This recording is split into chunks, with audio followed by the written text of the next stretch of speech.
Hello doctor साहब, मेरा नाम है रूमा गुप्ता और मैं ग्रेजुएट कर चुकी हूँ। मेरा सवाल है कि अगर एक मुस्लिम लड़का और एक हिंदू लड़की शादी करे और अगर ऐसा हो कि वो मुस्लिम लड़का हिंदू लड़की के घर में नमाज पढ़े और वो हिंदू लड़की उसके घर में जाकर पूजा भी करे, तो ये क्या जायज है या नाजायज है?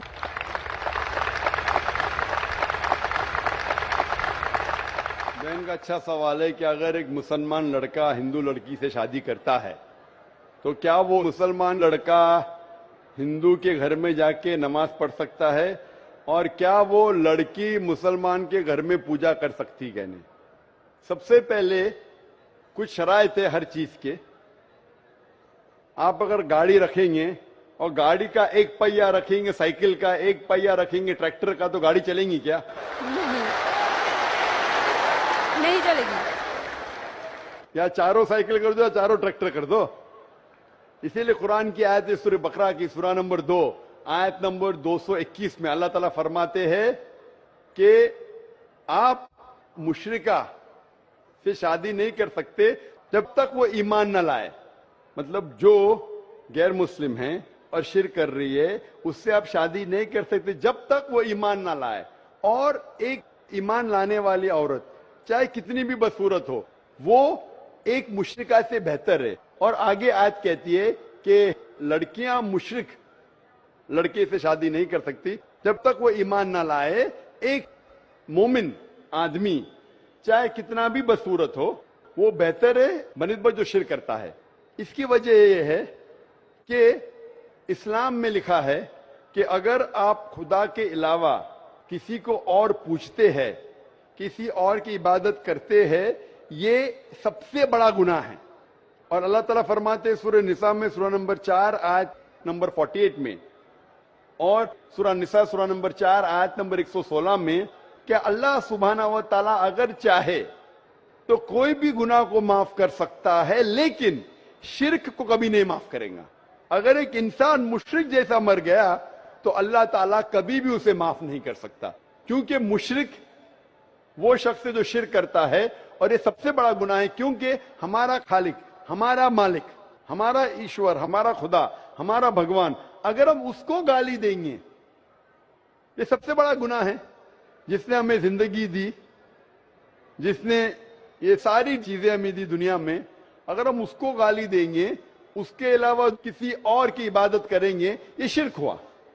तो इसीलिए इस्लाम में इजाजत नहीं है कि एक मुस्लिम लड़का या लड़की कोई मुशरिक लड़का या लड़की से शादी करे, ये इजाजत नहीं है। जहां तक के सवाल है क्या एक आम मुसलमान हिंदू घर में नमाज पढ़ सकता है? अगर उसके सामने कोई मूर्ति नहीं है तो वो नमाज कहां भी पढ़ सकता है अगर जगह साफ है। हमारे रसूल मोहम्मद सल्लल्लाहु अलैहि वसल्लम फरमाते कि सारी दुनिया, सारी धरती मोमिन के लिए मस्जिद है।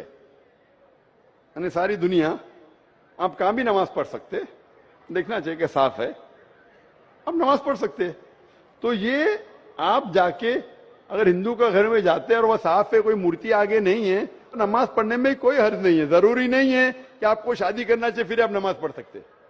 शादी करने की जरूरत नहीं है, नमाज पढ़ने का अगर साफ जगह है तो कोई हर्ज नहीं। इसीलिए शादी के लिए शर्त है कि दोनों का ईमान हो। और अगर आप हिंदू मजहब पढ़ेंगे तो हिंदू मजहबी किताब में भी यही लिखा है जो मैंने पहले पेश किया। पहला जो सवाल था भाई साहब का, और मैंने कहा कि हिंदू मजहब में भी यही लिखा है, ना तस्य प्रतिमास्ति, उस ईश्वर, उस भगवान, उस खुदा का कोई अक्स नहीं, कोई मूर्ति नहीं, कोई फोटोग्राफ नहीं, कोई पेंटिंग नहीं, कोई पोर्ट्रेट नहीं, कोई आइडल नहीं, कोई स्टैच्यू नहीं। अगर ये मान ले कि कम से कम जो यकसा है हिंदू और इस्लाम के मजहबी किताब में, कम से कम उसके ऊपर अमल करे तो अक्सर हमारे मुश्किलात दूर हो जाएंगी। जो यकसा नहीं है उसको कल डिस्कस कर सकते। और अगर आप तहकीक करते हिंदू मजहब की किताब पढ़ते और इस्लाम मजहब की किताब पढ़ते, दोनों में लिखा है खुदा एक है, दोनों में लिखा है खुदा का कोई अक्स नहीं है, दोनों में लिखा है कि खुदा का कोई बुत नहीं है, दोनों में लिखा है कि खुदा के अलावा किसी और की इबादत नहीं करना चाहिए, दोनों में लिखा है कि आखिरी पैगंबर मोहम्मद सल्लल्लाहु अलैहि वसल्लम में دونوں میں لکھا ہے کہ شراب نہیں پینا چاہیے. میں حوالے دے سکتا ہوں اور میں تقریر ایک دیا ہوں, similarities between Islam and Hinduism. اسلام اور ہندوازم میں یکسانیت دونوں کتاب میں. آپ اگر پڑھیں گے قرآن مجید میں سورہ مائدہ سورہ 5 آیت نمبر 90 میں لکھا ہے کہ شراب پینا حرام ہے. اب Manusmriti chapter number 9 verse number 225 پڑھیں گے, اس میں لکھا ہے کہ شراب پینا حرام ہے. قرآن میں لکھے سورہ مائدہ سورہ نمبر 5 آیت نمبر 3, سورہ بقرہ سورہ نمبر 2 آیت نمبر 173, سورہ انعام سورہ نمبر 6 آیت نمبر 145 اور سورہ نحل چیپٹر 16 ورس 115 میں حرمت علیکم المیتۃ والدم ولحم الخنزیر وما اہل لغیر اللہ بھی. کیا آپ کے لیے حرام ہے مرا ہوا گوشت, خون, سور کا گوشت اور وہ کھانا جس کے اوپر اللہ کے علاوہ کسی اور کا نام لیا گیا ہے. آپ اگر ہندو مذہبی کتاب پڑھیں گے اس میں بھی لکھا ہے کہ سور کا گوشت کھانا حرام ہے. اگر آپ تحقیق کریں گے کافی یکسانیت ہے. اسلام مذہبی کتاب میں لکھا ہے قرآن میں سورہ نور میں سورہ نمبر 24 آیت نمبر 30 اور 31 کے اندر حجاب کے بارے میں. عورت کو الحمدللہ حجاب میں ہونا چاہیے, سر سے ڈھکا ہونا چاہیے اس کا جسم, صرف جو دکھ سکتا ہے وہ چہرہ اور ہتھیلی تک کے. آپ اگر ہندو مذہب کتاب پڑھیں گے رگ وید بک نمبر 8 میں لکھا ہے اور رگ وید بک نمبر 10 میں بھی لکھا ہوا ہے کہ عورت کو اپنے سر کے پلوں کو ڈالنا چاہیے چہرے پہ. رگ وید میں بھی لکھا ہے کہ جب مرد کو دیکھے تو نظر نیچے کرنا چاہیے. یہ قرآن مجید میں لکھا ہے سورہ نور سورہ نمبر 24 آیت نمبر 30 اور 31 کہ جب بھی کوئی خاتون مرد کو دیکھتی ہے جو اس کا شوہر یا قریب رشتہ دار نہیں ہے, اور جب بھی کوئی مرد کوئی عورت کو دیکھتا ہے اور قریب رشتہ دار نہیں ہے تو اسے نظر نیچے کرنا چاہیے. تو اس طریقے سے آپ تحقیق کریں گے جو یکسانیت ہے اس کے اوپر تو عمل کرو.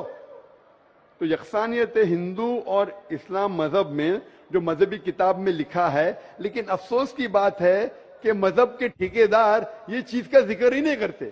کیوں؟ اسی لیے میں حوالے دیتا ہوں. میں کوئی عالم نہیں ہوں, میں کوئی پنڈت نہیں ہوں, میں اپنے آپ کو طالب علم کہتا ہوں, لیکن میں ہمیشہ حوالہ دیتا ہوں. تو کسی کو بھی شک ہے, کسی کو بھی شبہ ہے تو گھر پہ جا کے چیک کر سکتا ہے, یا انٹرنیٹ پہ جائیے, آپ ٹائپ کرو, وید بھی انٹرنیٹ کے اوپر ہے, قرآن بھی انٹرنیٹ کے اوپر ہے, ٹائپ کرو, ریفرنس ٹائپ کرو, آپ کو حوالہ مل جائے گا. تو اسی لیے گاڑی چلنے کے لیے دونوں کا جو رولز اینڈ ریگولیشن ہے وہی ہونا چاہیے.